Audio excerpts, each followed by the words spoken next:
Hello everyone, I hope आप सभी लोग बहुत अच्छे होंगे और उतनी ही बेहतर तरीकों से आप सभी लोगों की पढ़ाई चल रही होगी।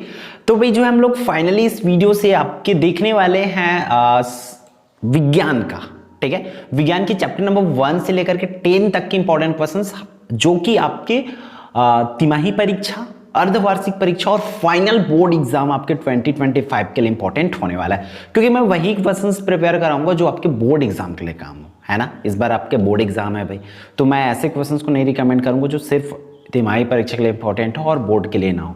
तो इसलिए ऐसे क्वेश्चंस बैंक आपको प्रोवाइड करा रहा हूँ, ऐसे इंपॉर्टेंट क्वेश्चंस प्रोवाइड करा रहा हूँ जो कि आपके बोर्ड एग्जाम के लिए फाइनली यूजफुल हो, बेनिफिट हो। ठीक है, तो चैप्टर नंबर 1 से देखेंगे। चैप्टर नंबर 1 में जैसे आप स्क्रीन पर देख पा रहे हैं हमारा क्या है, जीवों का विकास, जहां से टोटल बच्चों आप लोगों का 8 नंबर के क्वेश्चंस पूछे जाएंगे और 8 नंबर में भी आपका 1 नंबर वाला एक प्रश्न, 3 नंबर वाला एक प्रश्न और 4 नंबर वाला एक प्रश्न पूछा जाएगा। ठीक है, जो कि अपने आप में फिक्स है। बोर्ड इस पैटर्न को फॉलो करेंगे, मतलब करेंगे तो इस चैप्टर से अगर क्वेश्चन आता है तो वो 1 मार्क्स, 3 मार्क्स और 4 मार्क्स वाला ही होगा।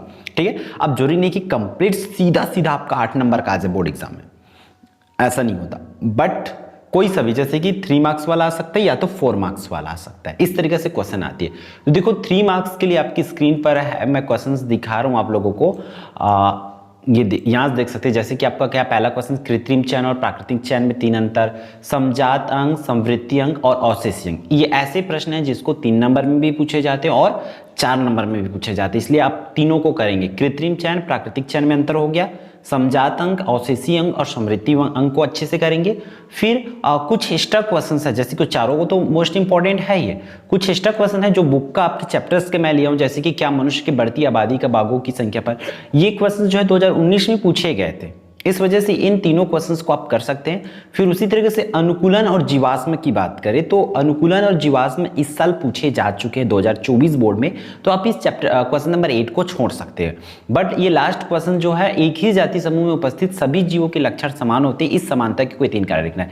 तो ये प्रश्न ऐसा प्रश्न है कि लगता है कि हमें चैप्टर नंबर 15 का है, बट इस में भी आपको गाइड में देखने को मिल जाएगा, इसलिए यहां से भी आप लोग करके रख सकते हैं। जैसे जीवों में समानता पाए जाते हैं, तो आखिर ये समानता क्यों पाए जाते हैं, इन समानता को करना है। फिर इसमें विभिन्नता क्यों पाई जाती है, तो विभिन्नता के भी 3 कारण आपको लिखना है। तो ये क्वेश्चन, जैसे कि मैं आपको लगभग 7 से 8 इंपॉर्टेंट क्वेश्चन बता दे रहा हूँ, इसको आपको अभी से अच्छे से कर लेना है, इस परीक्षा के लिए भी और आपके फाइनल एग्जाम के लिए भी।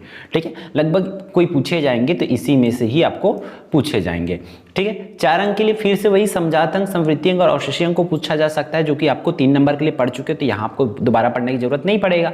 ठीक है, जीवों के विकास सिद्धांत के 4 बिंदु जो है आपको अच्छे से करना है, तो बहुत ध्यान से इन चीजों को करना है भाई। जीवों के विकास में चयन और अनुकूलन की क्या भूमिका होती है, ये जैसे कि चयन क्या होती है, अनुकूलन क्या होती है, पढ़ के रखो, फिर ये आपके हो जाएगा। फिर यहाँ से ये क्वेश्चंस बिगल के सफर वाला अभी तक तो पूछे नहीं गए हैं, बट मैं यहाँ पर रखा हूँ क्योंकि बिगल के सफर को अगर आप लोग पढ़ते हो तो दूसरे आंसर्स करने में आप लोगों को आसानी हो जाती है। ठीक है, अगला है जो आप लोगों का डार्विन के प्राकृतिक वर्णवाद को समझाइए। तो ये यहाँ से 4 ही क्वेश्चन मान के चलो, क्योंकि क्वेश्चन नंबर 1 को तो ऑलरेडी आपने कर रखे, तो ये 4 क्वेश्चन में से कोई 4 नंबर के लिए आपको पूछ सकते हैं। ज्यादा प्रोबेबिलिटी है दूसरा प्रश्न, दूसरा और तीसरा प्रश्न, दूसरा और तीसरा को बहुत अच्छे से आप कर लो, डेफिनेटली आपका एग्जाम में अच्छा जाएगा। उस मतलब दूसरा और तीसरा को छोड़ना ही नहीं है आपको।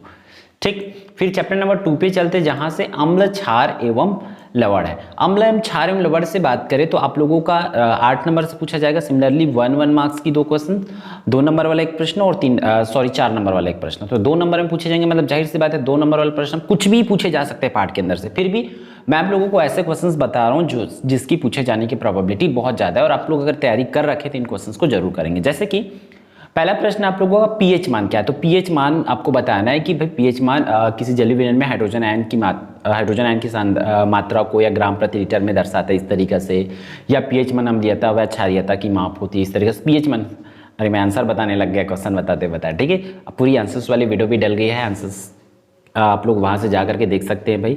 ठीक है, और पढ़ाई आप अच्छे से वे पे करें अभी से। अम्ल एवं क्षार के प्राकृतिक स्रोत का नाम, कि अम्ल कहाँ से पाया जाता है। ठीक है, भोज्य पदार्थों में पाए जाने वाले 2 अम्लों के नाम, घराड़ सूचक क्या होते हैं, प्राकृतिक सूचक, कृत्रिम सूचक भी साथ ही साथ करेंगे। 2 प्राकृतिक सूचक के नाम, 2 कृत्रिम सूचक के नाम आपको क्लियर होना चाहिए। ठीक है। ताजे दूध के पीएच मान 6 होता है, दही बन जाने पर पीएच मान में क्या परिवर्तन होगा, उसको अचार के तांबे मिलन के बर्तन में क्यों नहीं रखा जाता। इस तरीके से ये कुछ बेसिक क्वेश्चंस है, इसी में से ही लगभग आपको पूछे जाएंगे। अगर पूछे जाते तो बहुत ज़्यादा वेरिएशन नहीं होगा।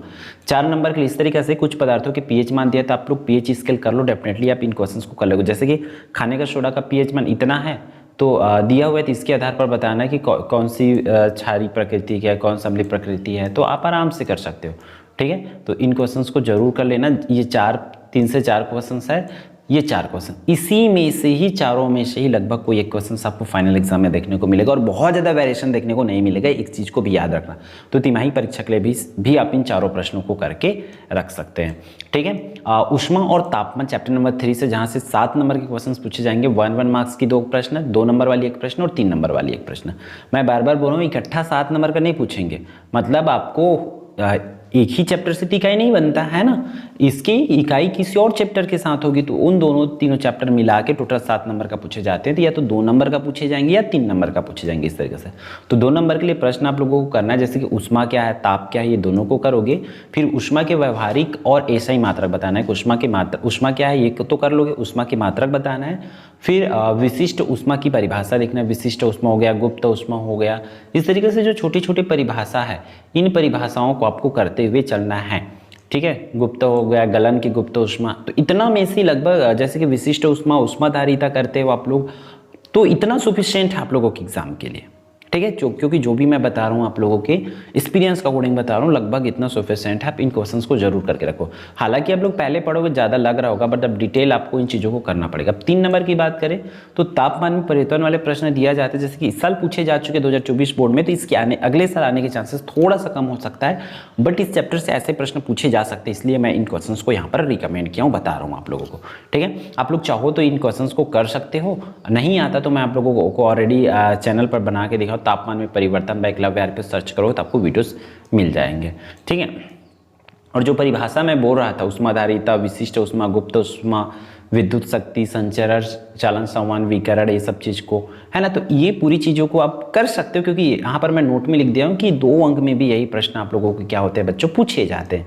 ठीक है, तो ये और भी प्रश्न है, जैसे कि इन प्रश्नों को आप 3 नंबर के लिए और भी कर सकते हैं, जिसमें तीसरा प्रश्न बस इंपॉर्टेंट है सबसे ज़्यादा ना, बाकी नीचे का एक्स्ट्रा अगर पूछे गए तो वाला क्वेश्चन है, बट क्वेश्चन नंबर 3 को आपको करना ही है।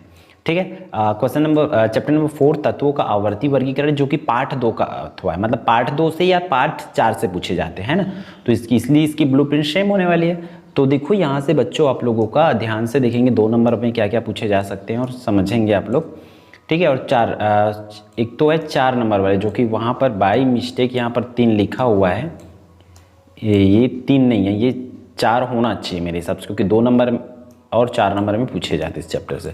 तो 2 नंबर के लिए तो चांस थोड़ा सा कम हो जाते हैं इस चैप्टर से, क्योंकि वो वहाँ से हम लोग का प्रबल, दुर्बल, क्षार, अम्लीय है ना, ये सब बहुत ज़्यादा क्वेश्चन हो जाते हैं, तो वहाँ से आते हैं। तो बस अगर करना भी है तो इन क्वेश्चंस को आप लोग कर सकते हैं। ठीक है, ये जैसे कि आवर्त साहब क्या समझते हैं, आयनन ऊर्जा क्या कहते हैं, यहाँ मानता हूँ मैं क्वेश्चंस बहुत ज़्यादा है। क्वेश्चन ज़्यादा इसलिए है क्योंकि इसके बाद आप लोगों को प्रीवियस ईयर, पिछले 5 साल का अनसॉल्व्ड पेपर बोलते हैं, वो चीज़ें नहीं करना पड़ेगा, आपको बिल्कुल भी भागना नहीं पड़ेगा। आप बस आप लोगों को क्या करना है, इसका PDF डाउनलोड करके रखो, साल भर इस PDF से तैयारी करो, डेफिनेटली आपको रिजल्ट बहुत अच्छे से मिलेगा। और इस PDF को आप लिंक मैं इस वीडियो के डिस्क्रिप्शन में डाल दूंगा, वहाँ से आप लोग जा करके डाउनलोड कर पाओगे, समझ पाओगे।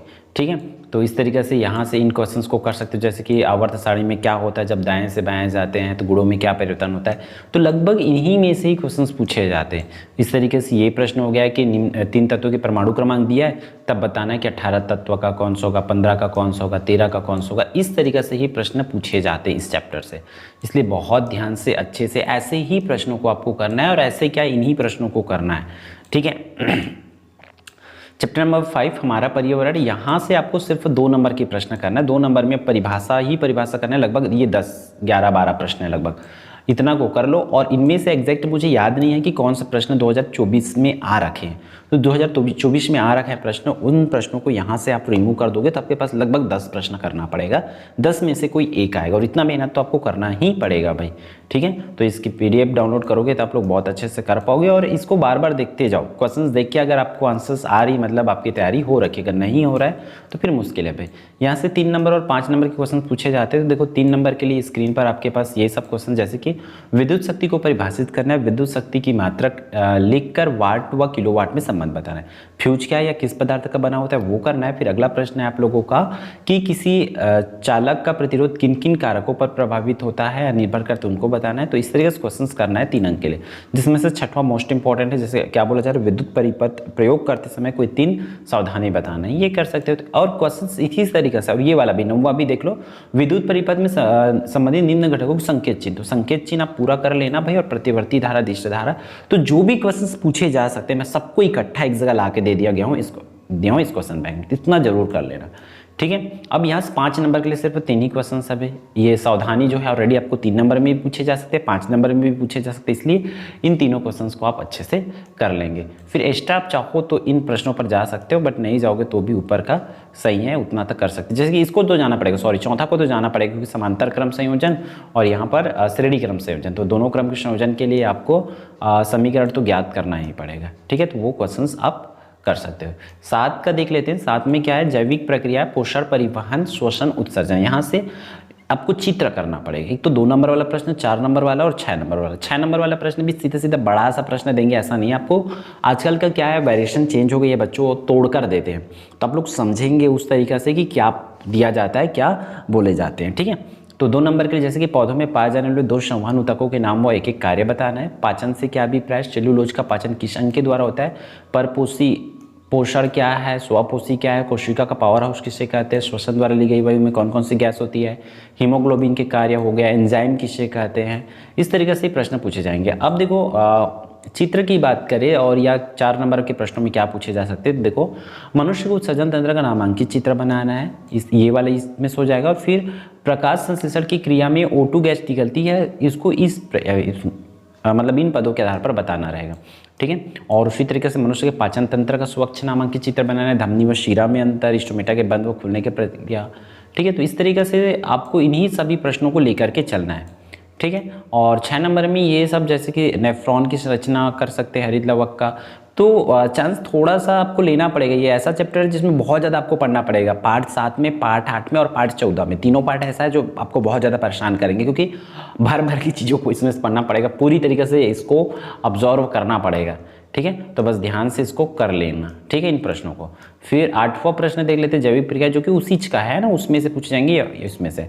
तो देखो यहाँ से छड़ी को पकड़ने में शरीर का कौन सा अंग शामिल था, मस्तिष्क या मेरुरज्जु की सुरक्षा के लिए कौन कौन अंग है, तंत्रिका तंत्र से आप क्या समझते हैं, इसको करना है। जैविक प्रक्रियाओं को नियंत्रित करने वाले रसायन क्या होते हैं, इस तरीके से इन क्वेश्चंस को आप अच्छे से कर लेंगे। फिर पीयूष ग्रंथि को मास्टर ग्रंथि क्यों कहते हैं, बस ये शामिल करके रखो, आपको ना एक आइडिया मिलते जाएगा कि उस चैप्टर में एक्चुअल में हमें क्या क्या पढ़ना है करके, ठीक है। इसलिए इन PDF को डाउनलोड करके रखो, इन क्वेश्चंस को पढ़ना है, इन चीज़ों को समझ के रखो। नहीं हुआ है तो तुरंत इस वीडियो के बाद से आपको पढ़ाई जो है स्टार्ट कर लेना है। यहाँ से भी 6 नंबर के पूछे जाते हैं, तो 1-2 नंबर भी, तो 2 नंबर में भी सीधा परिभाषा वगैरह पूछ दिए जाते हैं इसका, ठीक है। तो 6 नंबर के लिए जैसे कि हेमेटाइट के लोहे के निष्कर्षण को निम्नलिखित, मतलब ये पैटर्न जो है ना, पहले 6 नंबर के एक ही तो पूछा जाता था, बट अब नहीं पूछा जाता, मैं बार बार बोल रहा हूँ। तो बस चीज़ों को समझते चलो कि आपको तोड़ तोड़ के पढ़ना पड़ेगा इसमें। अब सेक्शन में टूटा रहता है 3-3 नंबर का, 6 नंबर का नहीं आता इसमें सीधा सीधा, इसलिए इस तरीके से परिभाषा वगैरह कर लेना, जो कि 2 नंबर में भी काम आ जाएगा। तो इनमें से प्रश्न जैसे धातुओं के ऐसे, जैसे यहाँ पर अब लिखा है ना, इस तरीके से 3-3 नंबर में तोड़ के देते हैं प्रश्न को। मैं ये समझाना चाह रहा हूँ आप लोगों को, ऊपर वाला 3 नंबर का, नीचे वाला 3 नंबर का, इस तरीके से देते हैं। तो इन प्रश्नों को कर लेना और साथ ही साथ थोड़ा सा और इसमें ध्यान देना। ये पार्ट 10 और पार्ट 13 का अथवा होती है, तो इन दोनों के हिसाब से आप लोग करोगे। परावर्तन और अपवर्तन समतल सतह से, तो यहाँ से देखो 3 नंबर के लिए परावर्तन के प्रकार लिखना है। क्रांतिक कोड से आप क्या समझते हैं, दर्पण किसे कहते हैं, दर्पण के प्रकार लिखना है। अपवर्तन किसे कहते हैं, आभासी प्रतिबिंब के 3 गुण, परावर्तन के नियम, अपवर्तन के नियम, पूर्ण आंतरिक परावर्तन क्या है, इसके लिए क्या आवश्यक है, ठीक है। इतना चीज़ों को आपको करते हुए चलना है। और ये 5 अंक के लिए आपको ये कारण बताने वाला कि क्या होता है करके, और इन प्रश्नों को आप कर लेंगे, ठीक है। यहाँ तक समथिंग आपका 5 अंक के लिए भी क्वेश्चंस हो जाते हैं। दर्पण का उपयोग लिखना है, निम्न दर्पण को अवतल दर्पण, उत्तल दर्पण, समतल दर्पण का। तो यहाँ ये वो आपके टोटल 10 चैप्टर का हो सकता है, आपके कम पूछे जाए, बट आप लोग इस PDF को डाउनलोड करके रखो। और इंग्लिश वाले मीडियम अगर बच्चे अगर कमेंट करते हैं कि इंग्लिश मीडियम कभी करके, तो उनको बता देना कि उनके लिए नया चैनल बना दिया गया है एकलव्य RPS ऑफिशियल, वहाँ से आप उन लोग देख सकते हैं करके, ठीक है। अगर मैं रिप्लाई नहीं कर पाया तो आप लोग उन लोगों को जरूर बता देंगे, ठीक है। तो इस वीडियो में इतना ही, फिर हम मिलते हैं आने वाले इंपॉर्टेंट वीडियो में। आई होप आप लोग इन क्वेश्चंस की तैयारी करेंगे और अपने बेहतर रिजल्ट अचीव करेंगे, ठीक है। तो फिर मिलते हैं अभी नेक्स्ट वीडियो में।